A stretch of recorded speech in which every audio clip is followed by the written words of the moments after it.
Hey everyone, Fox here from Fox Kit WoodWorks. So, I've been having some problems in my garage lately. One, space is at a premium, and I don't always have the best places to put things. Two, my organization hasn't been on top of the game as normal. And three, all my shelves are already filled, but I do have some floor space to work with, so I'm trying to figure out how I can actually develop all this the best way. Now, if you're in any one of those predicaments like I am, setting up your garage, you might want to start thinking about some rolling tool carts. And today, we're going to be doing the unboxing, setup, and review of the US General 4-drawer tech cart. You can find this over at Harbor Freight, but let's go ahead and get to the unboxing.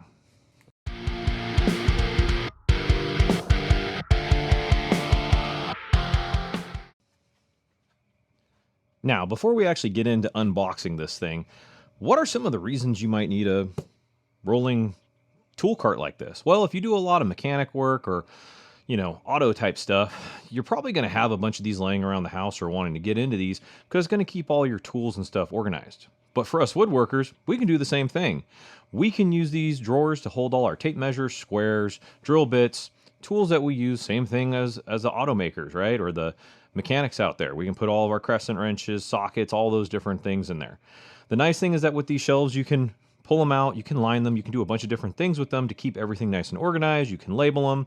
And honestly, the ones on wheels like this one are really nice, especially if you're in a garage like mine, where if you need to do a bigger project, you can actually shift everything on the wheels to one side or the other or bring them out into the driveway to be able to work on things. Now, what are some of the things I'm looking at putting in here currently? Well, that's this box right here. And it's full of all my sockets, crescents, all those different tools. And I think those are all going to fit in one or two of these drawers quite nicely. But I also have a lot of other drawers that are holding other similar hand tools that are just taking up space in other work areas that are supposed to be designed for something else, such as an epoxy area that all the epoxy stuff sitting up on the counter instead of down in drawers where I can easily have a clear workspace. So let's go ahead and get into this unboxing.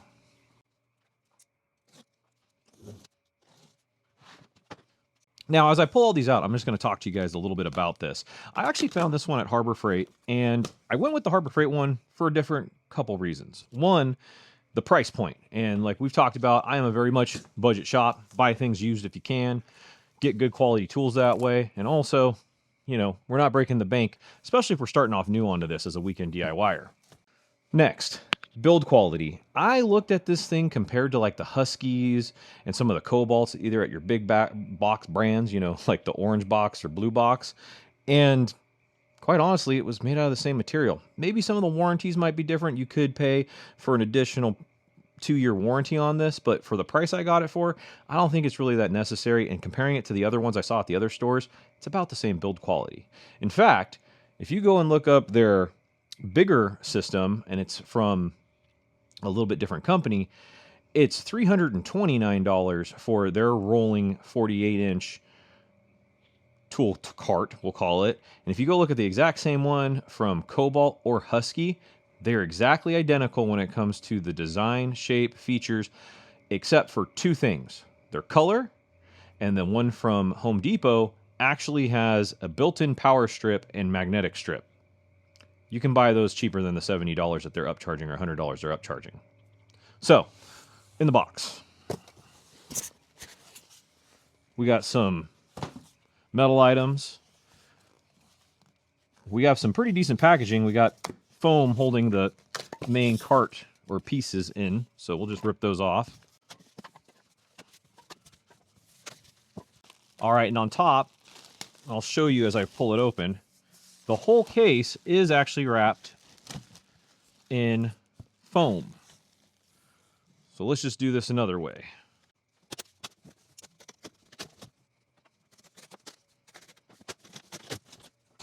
All right, and there we have it. There is our tool chest.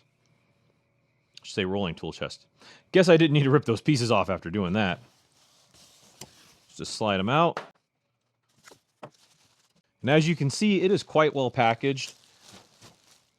It's got foam to protect all the corners and sides. It's got this nice foam cover so you don't scratch up your lid. And there's your US General logo. They do supply some rubber mats for the bottom. The hinges are right in here with the instructions. And your keys to lock it up. So kind of a nice point, it does actually lock if you needed to put anything secure in there. Though those locks I don't really trust very much. I remember the gun cabinet at my grandparents' house had those, and I was pretty well able to defeat that with a paper clip. All right. Now that we got this whole thing out, let's go ahead and start doing our setup. All right, I put you guys up a little bit higher so you can hopefully see into this a little bit easier. Sorry about the lighting, doing it at night. I only get to work when the kits are asleep. So, pretty well set up with everything. I already kind of pulled some of the stuff out, part of the unboxing, but these are the gas assists, right, for the lid. And they're actually just placed in here, as well with the instruction manual, and the keys were flipped up in here, and I pulled them out to hang. There was that additional cardboard box. These are the legs. And the nice thing is as you go through this, you'll already see that it actually has some pre-cut foam in there. It's not the best sticking down on the top one, but as you pull these drawers out, what you'll find is the drawers contain additional parts like your nuts and bolts. I believe this one had nothing. This one again has some of your just simple foam. And the last one has all the rest. Now, you're probably thinking, how much did this whole thing cost? Because if you've gone and looked around at big box stores, you probably see the same one going for around $300. Well, this one, not on sale, goes for $229.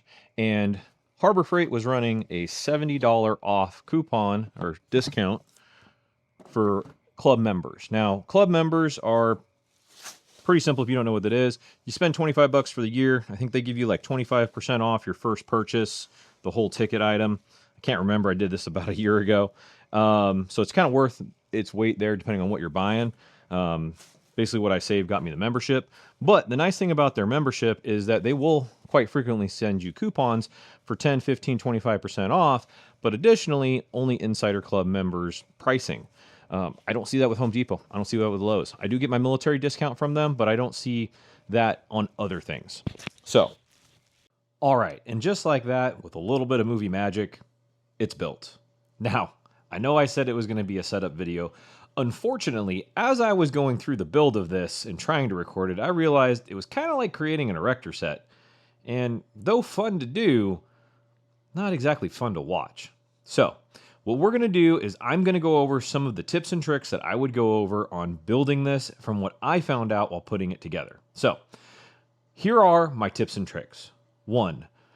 The bolts that are used on this are either 10 millimeter or 13 millimeter. The 10 millimeter bolts are on the bottom on the wheels, and the 13 millimeter bolts are used everywhere else to put the actual cart together. Okay, and now for tip 2. When you build this, you're basically going to build it from the bottom to the top, and that's per the instructions. But one of the things I would say to definitely have on hand is a 1/4 inch ratchet set, and also the ratcheting crescent wrenches. They came in extremely handy, especially getting into some of the hard to reach places.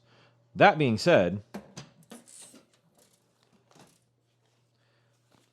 here is the set I got off of Amazon, and I'll go ahead and leave a description and link in the bio so you can hopefully get yourself a set of one of these. And 3. When it comes to this upper part, and I'll bring you in on a zoom in real quickly, there are bolts that have to be attached to the nuts inside these corners. When you're doing it, I would start with the bottom bolt first, and then work your way to the top on the front and back of the tool cart. The reason for this is you can actually use the ratchet on those and then switch over to the ratcheting crescent wrench for the ones on the sides, and it'll be a lot easier. Now, let me get you that close up.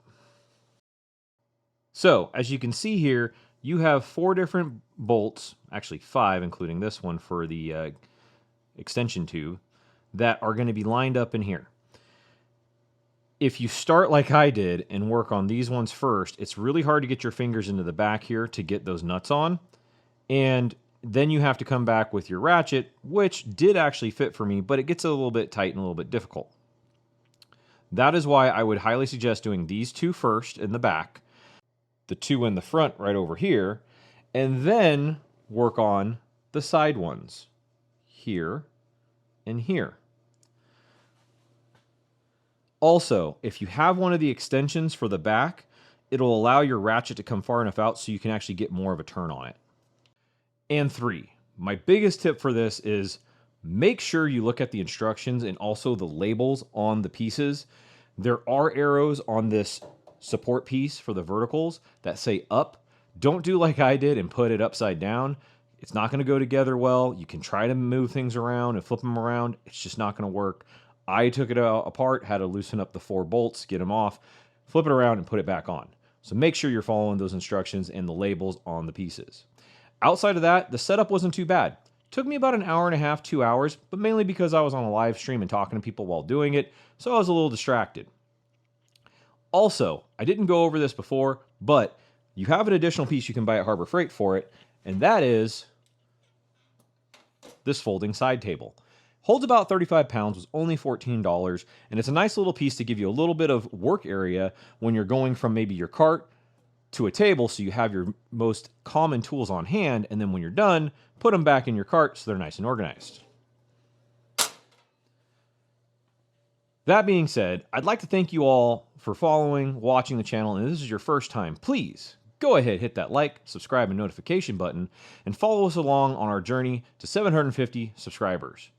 This channel, we're trying to build a community of hobbyists, DIYers, and really community members here set out to help out anyone, whether it's through woodworking, home improvement, laser engraving, or any of your hobbies or general questions. Now, that I've already got this all put together, I actually started putting some organization in it. And I'm probably going to change some things up, utilize some of the space a little bit differently, maybe even get some tool organization holders in it, but it actually does a pretty good job. I've been able to clear a bunch of space off to my left and to my right that are out of the camera to be able to allow other tools to get up off the floor and on there. Some of the things I actually really like about it. For first off, it is a 4-drawer cabinet. You have 2 big drawers, 2 small drawers, and then you have this folding top lid that is held in by these gas struts. When you close it and it gets pushed down, these actually get locked in by these 2 black knobs here. They push down through a locking mechanism on the trays to allow them not to just be pulled out. It also has keys to go ahead and lock the tool chest shut, though it's kind of a little bit on the cheaper side, so you could probably defeat it pretty easy. But it's just a nice little additional piece, especially if you've got kids running around and you just wanted to get some tools out of the way. When it comes to the organization of the drawers, I've already started to organize them by putting screwdrivers up in the top, in the middle, a bunch of my ratchets and crescents, and in the bottom, some of my oversized ratchets, the ratcheting wrenches, and some zip ties and other things. I also like the fact that with this tool cart, they did give you this shelf on the bottom that you can actually store other things in or maybe put boxes. Right now, I just have an empty box and a kind of open box. I think I'm going to go more to the open box design so I can see what's in there. And potentially, maybe even adding in the sandpaper box behind me so that way everything's located centrally in my shop. Now, that being said, there are a few cons that I came up with right off the bat. Now, they're not huge, but they might be little things that bother you. For instance, the lid doesn't exactly want to close perfectly even, and that could just because it's a little bit out of kilter. I did kind of knock it around a little bit when I was putting it together. Maybe I just kind of threw it out of whack, but it's not a end all. It's something that you can learn to live with or maybe adjust and tweak, and over time it'll get into place, but was a little bit disappointing considering the one I looked at the store laid nice and flat. Second, it does have a little bit of a wobble. When I lock the wheel, you can see that there's about, on the bottom, if you actually got the camera down there, about 1/8 of an inch of play between 2 of the wheels. Now, I don't know if that's because I accidentally bonked this bottom piece down here and it just twisted it a little bit, or if it was because it's just not perfectly made. It would be an easy fix. I could easily come back, take a few aluminum cans, cut them up, make them shims, get that other caster a little bit lower. But for all intents and purposes, it's really not a big deal. I'm still going to be adding more weight to this and weighing it down, so hopefully that'll help kind of settle it in place. But those have been my only two gripes on it so far, straight out of the box. Other than that, for the price point, on sale for $159, if you get an extra discount on it like I did, get it down to about $129, it's a steal. I mean, at $159, it's already a steal. Throw on this table, maybe go on and find some other additional tool storage options to be able to align all your tools better, and you've actually got a pretty decent cart for a relatively low price. Now, of course, like always, I'll be living with this for the next few months, testing it out, reorganizing it, probably getting it all set up with some organizational trays, and I'll come back and do a re-review to give you my final thoughts on it. I want to say thank you for all of you watching again, and I will see you on the next one.